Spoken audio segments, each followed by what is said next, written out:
Поздравления! Вие и вашият партньор, споменат в коментарите, сте назначени за нощни пазачи в изоставената морга Блекуел.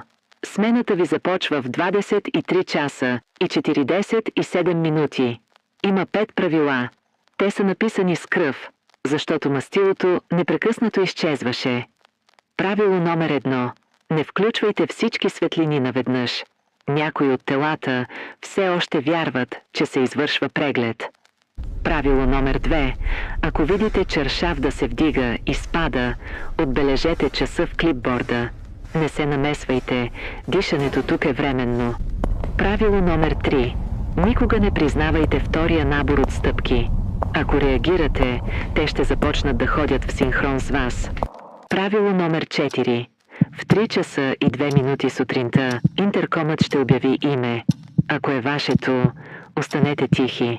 Ако е на партньора ви, не го поглеждайте. Правило номер 5. Преди да тръгнете, пребройте носилките в коридора. Ако има една повече, отколкото при пристигането ви, един от вас вече е бил преназначен. Последно правило. Когато вратите се отключат в 4 часа сутринта, само една лична карта ще работи.